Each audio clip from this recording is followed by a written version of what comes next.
The novelist Harper Lee once wrote, "You never really understand a person until you consider things from his point of view, until you climb into his skin and walk around in it." Welcome to the A&P Professor.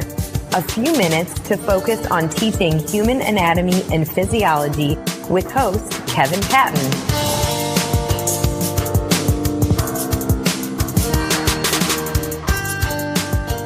In this episode, we start off with a song, then move on to lymphatic capillaries, and finally, academic integrity.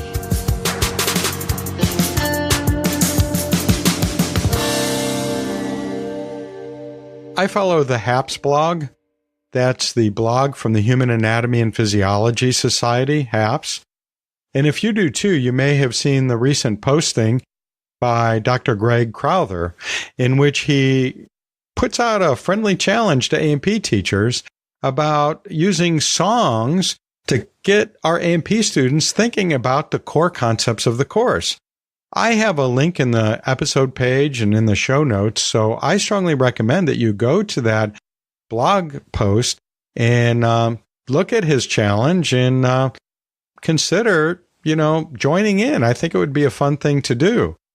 One of the things that he puts in there is a link to a song that he uses on the first day of class. It's called A Physiologist's Blessing, and I'm going to play it for you in a moment. I have his permission to do that. And I think it really sparks some great ideas, and it's just a great thing just all by itself, and it's kind of fun. And I've already talked about how playfulness in class can really spark student learning and really provide the kind of context and the kind of atmosphere that we want that's really going to get our students excited about studying human anatomy and physiology. So here it is.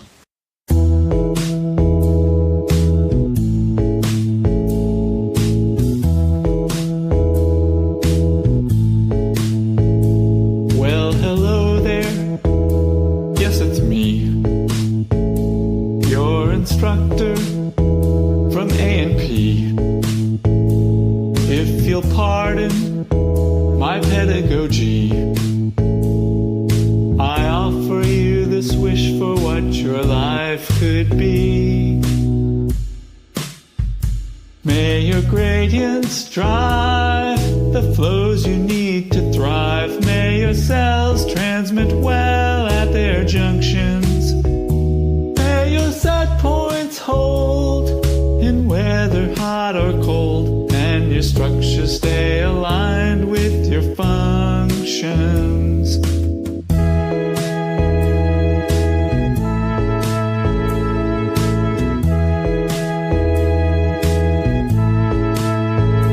May your gradients drive the flows you need to thrive. May your cells transmit well at their junctions.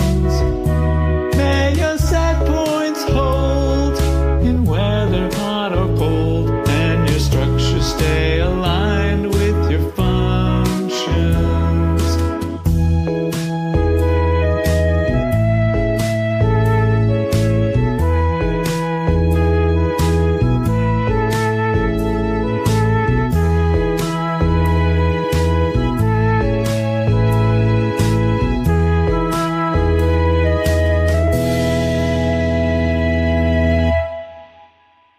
That was Greg Crowther. Check the show notes and the episode page at theapprofessor.org for links to his blog post at the HAPS blog and to the song.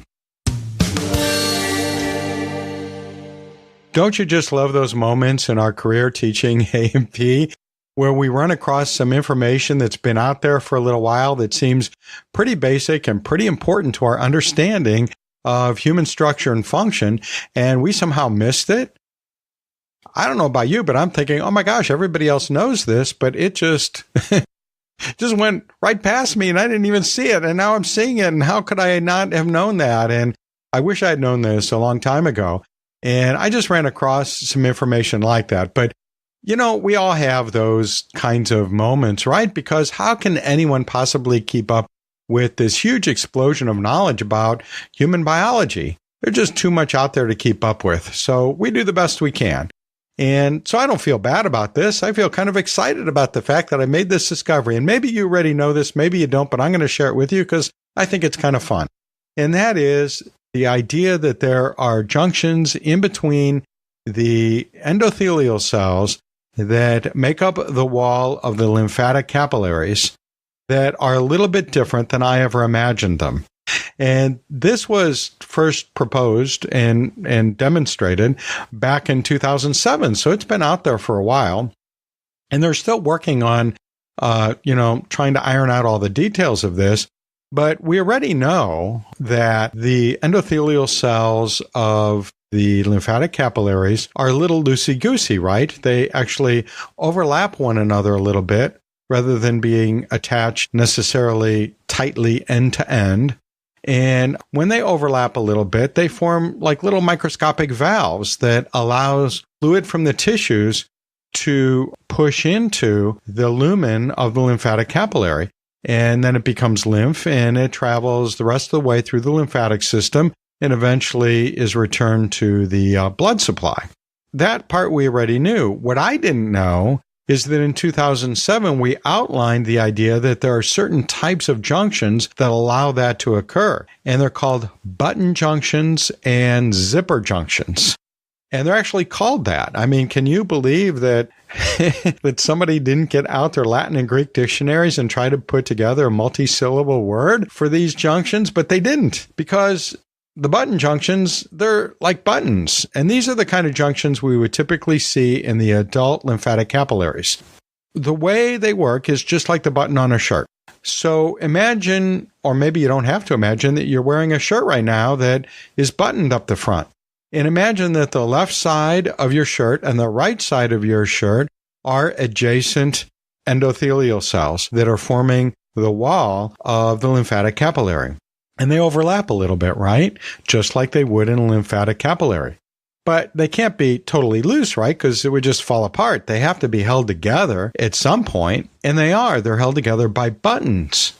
But think about the gaps between the buttons. Right now, try to slide a finger or two, or maybe part of your hand, in between two of the buttons on your shirt. And you can do that very easily, right? So imagine that that is fluid that is traveling from the interstitial space of the tissue, that's tissue fluid, that is traveling into the lumen of the lymphatic capillary, and now it's becoming lymphatic fluid. And that's how it works. So that little flap there that is formed between the buttons, that's your lymphatic capillary valve that is allowing the fluid to come into the lumen of the lymphatic capillary in this case. And there are junctions just like those buttons made up of various proteins, and they're still kind of working out how they're built and what they're made of and so on, but they're the same kinds of materials that you would find with other cellular junctions, but this is a unique kind of cellular junction. Now, what about zipper junctions? Those are junctions that the evidence so far indicates occur only during embryonic development. It seems that our lymphatic capillaries are mostly zipped up during embryonic development, at least certain stages of embryonic development, and then they eventually unzip, or the zippers sort of dissolve and they're sort of reconstituted. We would call this a case of plasticity, where the cell is changing things around and changing the connections from buttons to a zipper. Now think about how a zipper is built. Those connections between the two sides of the zipper, they're made up of all kinds of little tiny elements that hook together. So therefore, it is a much more continuous junction compared to when we have buttons. So imagine you have a shirt or a jacket or something that is zippered up the front instead of having buttons. Now you can't easily slip your finger or much of anything in between those two sides of your garment, like you could with the buttoned up garment. And so that's preventing things from getting through. So it's important that embryologically we go through that step of changing from the zippered form to the button form. And the reason I ran across it recently was because there was a new study from some researchers at Yale that sort of accidentally, they were trying to produce some laboratory mice that were obese so they could just do some studies on it. And what they did was they accidentally produced some mice whose lacteals, the lymphatic capillaries in the intestinal villi, were zipped up instead of having buttons. So that meant that the chylomicrons that should have been absorbed from the gut and into the lymphatic pathway weren't being absorbed. And so instead of ending up with obese mice, they ended up with mice that could not become obese because they weren't absorbing fats that were in their diet. So they were giving them more and more fat in their diet, and they just weren't getting fat. And then they figured out what was going on. So they're thinking knowing about this might help control the condition in people who are already morbidly obese, and maybe we can sort of shut down their absorption of fats for at least a little while until they're in a healthier range. I think I'm going to do this as a demonstration in my class from now on. I'm going to demonstrate using a shirt. Maybe I can take a shirt and a zippered garment and put them on the torso model from the lab and demonstrate that. Actually, the students themselves can do that if they have a buttoned or zippered garment on in class, and they can do that themselves and understand how the lymphatic capillaries work, including the lacteals. And you might want to bring up this new information if you want. That might be a good opportunity to stimulate some critical thinking, like, okay, let's say we come up with a drug that can convert, or maybe some kind of gene therapy or something that can convert the button form to the zipper form of connection in the lacteals. Would that really reduce a person's weight? Well, let's say it does, but what other consequences might that have? Could there be some unwanted side effects in that case? I think there probably could. That's not a done deal yet. And so that kind of gets them thinking, not only thinking critically, but thinking scientifically, which is a form of critical thinking, right? There you go. Something new I learned. Maybe it's new for you too. I want to spend a few minutes talking about academic integrity or academic honesty. Now, this is something I mentioned briefly in a previous episode, and I promised I'd get back to it. Well, so here we are. Since our students are likely in an A&P course because they're in training for a profession and are being held to professional norms in their practicum and clinical courses, then academic integrity is really a matter of, well, professional integrity. Maybe that's where we should start. In Ken Bain's book, What the Best College Teachers Do, which is one of my favorite books on teaching, he interviews a whole bunch of master teachers, people who are really well respected and well regarded by their peers and by their students, to find out, well, what makes a really great college teacher. And one of the things I got out of the book is that all of those master teachers, they focus more on promoting a culture of integrity than they do on focusing solely on prevention and enforcement of rules regarding cheating and academic honesty. So the question is, how do we do that? What are some practical ways we can promote a culture of integrity? Well, one of the things I believe is to talk about it. Bring it up. Now, the first place we can bring it up is in the syllabus. In episode 24 of this podcast, the syllabus episode, I mentioned this and I gave a link to a brief online article that I linked to from my own syllabus. And I'll include that link again in the show notes and episode page for this episode. But you can put that into your own brief words. And you can do that in a way that is both professional and supportive rather than, maybe our knee-jerk response of being condescending and rule-making. You may remember from the syllabus episode 24, that my colleague Frank O'Neill's concern in his syllabus is that by listing all the consequences of wrong action, he's wondering if students get the wrong idea about him. That really he's a very supportive and compassionate teacher, but that might not come through when our syllabus is not really cast in that light. So maybe we can reflect on how we address academic integrity in our syllabus and in our other course materials using our Frank O'Neill filter as we do that to try and hear what we're stating through the ears of a student who's just meeting us for the first time. I have a snippet from my own syllabus in the show notes and episode page. And it's not perfect by any means, but it might spark some ideas for putting it into your own words. So besides the syllabus and other course documents, I think we should also talk about it in the classroom. Talk about it face-to-face with students. As I mentioned earlier, consider framing it as part of their training as future professionals in their careers. Many of our A&P students are going into health professions and other fields where integrity is not only taken very seriously, it can also be a matter of life and death. When I do this with my students, I usually tell them about how my wife, who is a nurse, and I always look at the state nursing newsletter when it comes in the mail. And we do that because we want to see if we know anybody who's listed in the section that lists all the people who have been censured or lost their license or had other professional integrity issues.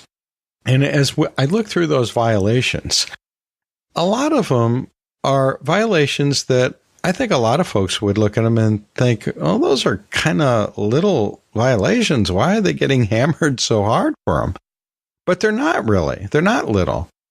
Things like not recording when meds were given to a patient, or misreporting the number of pills that were removed from the dispensary. How many students feel like what they're doing when they cheat in class is just a little thing, and it doesn't really matter? But there are serious life-altering consequences in the professional setting, aren't there? Professional censure, loss of their professional license, meaning they can't practice anymore. They might become target of a lawsuit. There might be criminal punishments involved. And besides that, your A&P teacher and a lot of people who know you are going to see it posted in the media. And that kind of leads into a brief discussion of how integrity gets lost in the first place. There's a lot of research that shows that dishonesty starts small and then slowly gets bigger, sometimes quickly gets bigger, but it always starts small. We get into the habit of it, and soon we lose sight of the fact that what we're doing isn't acceptable and that it really does have consequences. And we lose sight of our own internal slide down that ethical road, a road that is not going to serve us well, and it's not going to serve others well.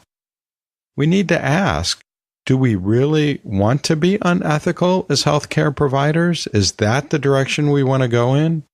And on the flip side of that is, do we want unethical healthcare providers treating us or our family and friends or handling our patient records? This is usually the point where one of many points where I bring up that recurring nightmare that all A&P teachers have. And don't tell me that this has not occurred to you. You know, having a dream where we wake up from unconsciousness as we're wheeled into an emergency department, or maybe we're in an ambulance and we wake up from unconsciousness and we look up and we see the smiling face of a former A&P student. And now here's where it can change a bit from one night to another when we have this dream. It's not always the same former student. Sometimes it's that student who you caught cheating and they never changed their ways and they're unethical. And we can imagine they're going to take shortcuts with our care. They might steal our medicine, or they might write down lies in the patient records that they're giving us therapies that they're not really giving, or they're writing down the wrong vital signs and so on because they're not even taking them. And then in the dream, that's when you realize that your voice can't be heard. Maybe you have an oxygen mask on and you're having trouble, getting through, and you're screaming and yelling, no, no, no. And then at that point is when you realize that you're restrained on the gurney and you can't move either. And so you're panicking that this person who is dishonest is the one who's in charge of care at a point when your life is in the balance. And then you wake up. And then sometime later, you're going to have that dream again. So, whew.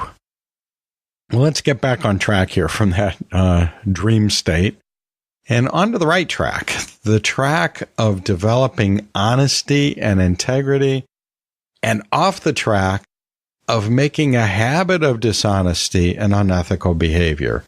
That is, unprofessional behavior. Another way to promote integrity, besides having those conversations, is prevention. Don't give opportunities for cheating if you don't have to. And I know y'all probably have a whole mess of strategies that you're using right now for prevention. Hey, why not call into the podcast hotline at 1-833-546-6336. That's 1-833-LION-DEN. And briefly tell us about it. Really, your phone is right there. I know it is. You have it handy. And when this segment is over, just hit pause, call in, and then hit play again. Here are a few preventative measures that I recommend just to get us all thinking. One is use several versions of each test that you give in class. Now, this is really easy with online tests. But these days, it really isn't that hard to do it for paper tests as well. There's all kinds of test editing software out there, like Respondus, which I've mentioned before, and others that let you randomize tests easily. It's just a press of a button, a few keystrokes, and you have several different versions where the items are randomized. You may also have the option of randomizing choices within multiple choice items and matching items and other items where there are different choices given. So that can produce different versions of the same test. And think about starting to build up your own test bank. And that allows you to give some test items in one year, and then the next year take some of those test items and put them, well, like in a fallow field, let them just sit there for a year or two while you introduce new items. And so you're always rotating in items in and out, so that the tests become different from year to year. And add a few new ones every year. Take the old items and change them up so that there are alternate versions of those old items. Now you have more items to choose from, and they're still asking the same kind of information. They're still testing the same student outcomes. And, try to think up some completely new items. And so if you do that just a little bit, every time you have a test, just add a few new items. Before you know it, you've got 30 years of items built up. At least that's what happened to me. I got this huge test bank now. And it really wasn't much effort because it accumulates over time. So when I give a face-to-face test, I always have 3 or 4 versions. So I hand those out in class and they look identical from a few feet away. For a student, there's a huge risk when they try to copy somebody's answer because they're not really sure whether that student that they're looking at their answer key or their answer sheet, they don't know whether it's really the same test or not. And even if they can see the item they're looking at, it may look similar, but may be a little bit different on that other student's test. And you can do something sort of like that for term papers, various projects like case studies and other things like that. And that is have multiple versions and swap them out from year to year or semester to semester. Swap out the topics that you give different groups different topics to work on, different case studies maybe, or different term paper topics. And then pick case studies and term paper topics, assignment topics that are unique. Do a little crafting in there and try to make them things that they're not going to be able to easily look up online and, buy a term paper that's already written or find a case study that's already out there somewhere, or at least not the answers to the case study. So there's some things that you can do to prevent cheating. And then this one's really huge, I think. This one is, if you don't do anything else, at least do this. Give them examples. I think that many students don't know what cheating is. Really. I know it's hard to believe, but I'm convinced of it.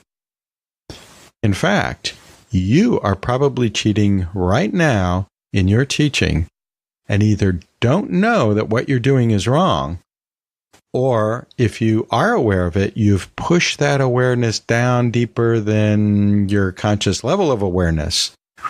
And I'll prove that to you in just a minute. But getting back to our students, a good example would be plagiarism. In my experience, a lot of students don't really know what plagiarism is. At least they don't know all the varieties of plagiarism. They might know how to do those different varieties of plagiarism, but they don't necessarily know that what they're doing is wrong and that it is a form of plagiarism. I think plagiarism just isn't fully understood by a lot of people. So how do we fix that? We give examples. Give examples of what acceptable research and paraphrasing and quoting are. But then also give examples of things that are not acceptable. And explain things that, well, like hiring a person to do your work is not legitimate. Buying a term paper online is not legitimate. And why is it not legitimate? Because those are the rules of the assignment. Those are the rules of the course. That's why it's not legitimate. You were told not to do that. But if all you say is don't plagiarize, they're not necessarily going to know that they're breaking the rules. They need to know where those lines are because, well, I think that a lot of us assume that they come into our course knowing that already. And in my experience, many of them don't. And these could even be some of your best and brightest students who just are not aware of some of those kinds of plagiarism and that it's wrong. Another example that you could give would be logging in attendance for students who aren't there. A lot of students don't realize that's not acceptable and that in fact is dishonest. It's cheating. Or another example would be getting help that they're not supposed to get. Now, I give a lot of online tests and they're all open book, and I encourage my students to consult with one another, consult with anybody they want, do some research online to get the right answer. And when you have a test that's as open as that, I think a lot of students get the idea that anything goes, that there's no dishonesty possible, but there are some lines there. For example, you can consult with other students, but it's got to be you that enters the right answer, or the answer you think is correct. In other words, the students needs to take all of that available information, even talking with other people, and then they need to enter it in. It is not acceptable to go to the ball game while somebody else takes your test for you. So you need to explain that to students. What is the acceptable behavior? What is not the acceptable behavior? You may recall that first day activity that I have my students do. I described it in episode 24, the syllabus episode, so you might want to go back and look at that if you don't remember it or didn't listen to it in the first place. At the time, I believe I also mentioned that I give them case studies in academic honesty to work on in small groups. Here's this imaginary scenario, here's this imaginary student, and here's what they do in this situation. Is that acceptable or not acceptable? And then they can talk through that and then get my feedback on what I believe is acceptable and maybe more importantly, what I would deem as dishonesty that I would act upon. In my first test, Test 0, which I also mentioned in episode 24, where it's a review of information I'd like them to know coming into the course, but also in there are some questions from the syllabus. I also put in there some questions about academic honesty so that they can get it wrong there as a test item, and hopefully then they'll realize where the lines are in terms of what is acceptable and what is not acceptable. And there's just too many examples to give here, but these will get us started, get us thinking about how to do prevention in our class. Now it's time for you to call in with your ideas. It's a really great time to do that. Really. Hit pause right now. Go ahead, hit pause, call in, and then hit play again, and we'll pick it up. Okay, are you back? You didn't do it, did you? Go ahead, hit pause right now, call in. Takes a few seconds with some idea. Even if it's very obvious or you think it's obvious to everyone, it may not be. So go ahead, call in right now. Okay, I'll assume that you did that, or at least a few of you did that, or I hope just one of you did that at least. Come on, help me out here. Let's move on to the next topic, and that is consequences. So we talked about having a talk about it. Then we talked about prevention, some ideas for prevention. Now let's talk about consequences. How are we going to handle that part of it? Well, having consequences and enforcing those consequences, I think, is part of this overall scenario of helping to promote a culture of integrity and ethical behavior. Just like in the real world, the presence of those consequences does have some effect. But really, if this is what you're relying on to teach honesty to your students, I'm not so sure it's going to work very well for you. I think having consequences and enforcing those consequences is just one tool, and it has to be part of a whole bigger picture of many tools being used to promote honesty. One of the things that we need to do relative to consequences is to be thoroughly familiar with our school's policies and practices. And these change from time to time. So it's a common practice for me, especially this time of year where we're starting a new academic season, where I'll go back into the student handbook or wherever those policies and practices are spelled out for my school and review them again and make sure that I know what the steps are. And oftentimes there are several different possible scenarios or pathways that are laid out. So what I need to do is determine, before anything happens in my course, I need to determine how I'm going to likely proceed in my own course. And then the next thing I'm going to do is tell my students how I'm going to likely proceed in my own course. So I might lay that out in the syllabus. I might lay it out during that early conversation when we're talking about academic honesty, or more likely, I'll do it in both places. And I'll lay out what will happen if they're dishonest in my course. A lot of schools have steps of consequences that could eventually get to a point where a student is suspended or even expelled, or they might even get retroactive revocation of credit for the course. And if that happens, that could lead to a retroactive revocation of a degree.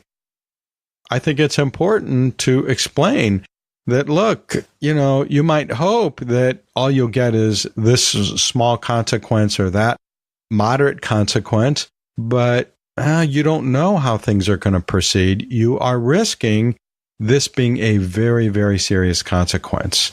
And then explain the consequences to their professional life, maybe even far into the future.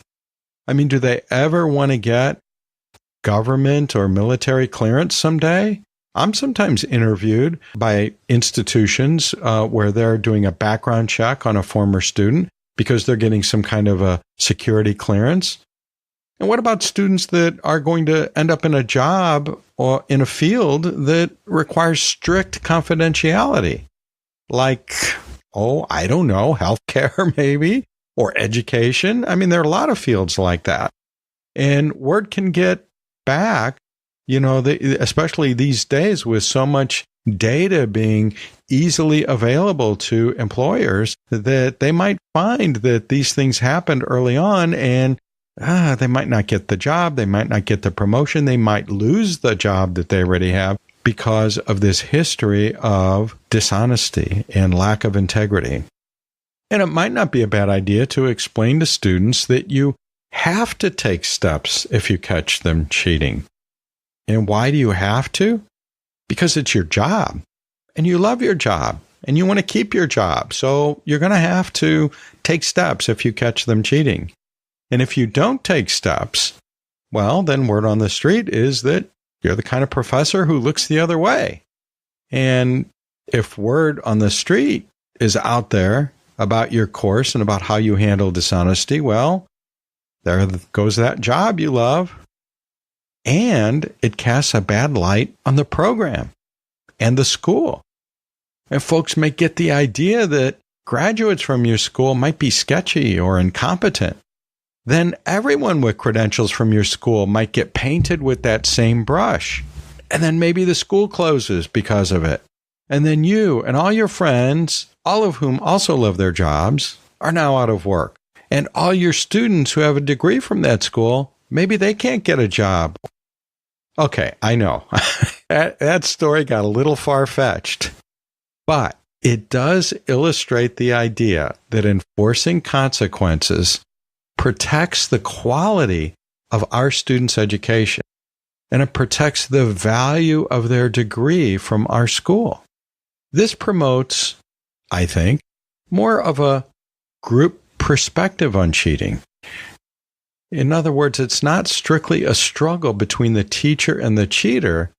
This is a social phenomenon. This is something that involves all of us. And that social understanding of the issue of academic honesty is what we need to establish in our course to maintain a culture of integrity in our course. At least that's my view.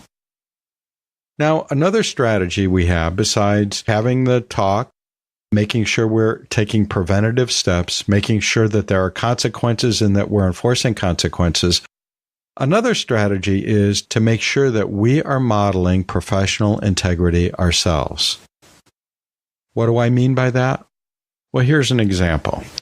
What about copyright issues, issues of intellectual property? There are a lot of myths out there about what is legal and not legal in terms of using copyrighted material in our courses. And it's no wonder, because the law is kind of complicated on that issue. Can we be sure that what we're doing and how we're doing it really does comply with the law? Do we know the ins and outs well enough to know for sure that we are not violating the copyright laws? For example, if we're showing a video in class, is that really licensed for that use? Are we making fair use of it? What about copying lab activities out of a lab manual and distributing that, or selling it in a bookstore? Selling course packs containing copyrighted material in the college bookstore?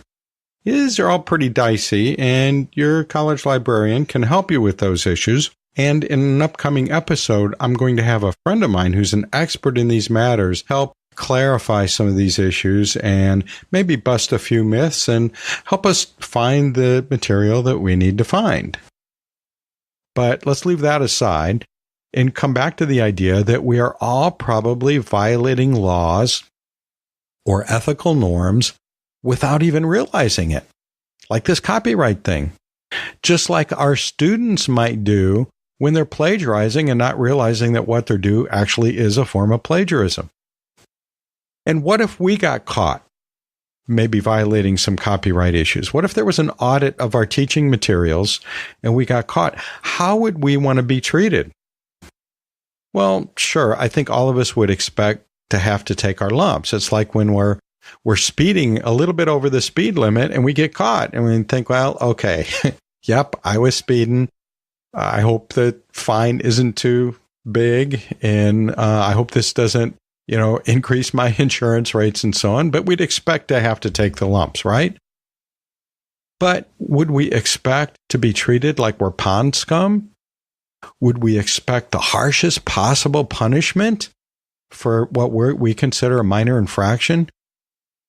Would we expect to be believed that we thought, that we didn't fully realize that we were transgressing the law?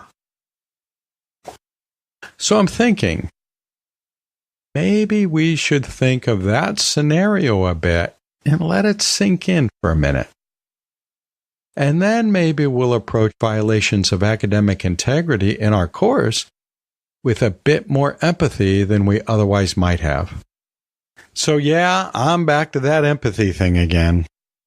I think I'm often coming back to empathy because I have to keep reminding myself every day to try as best I can to put myself into the skin of my students and walk around in it for a while, or into the minds of my students. It's a struggle, for sure. Some days more than others.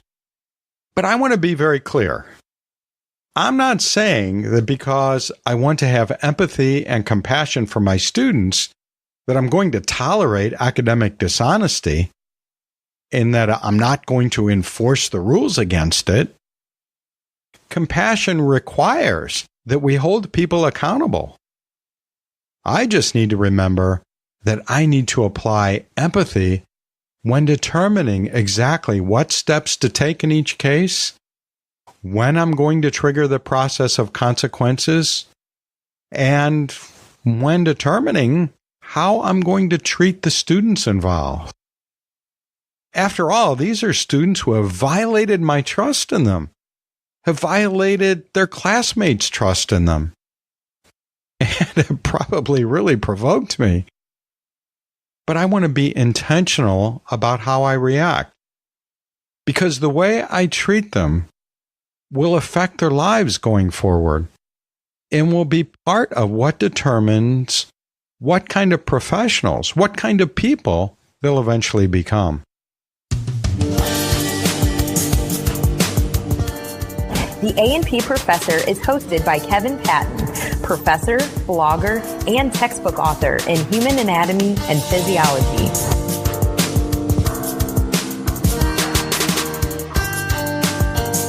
Please read the product insert before applying the contents of this episode.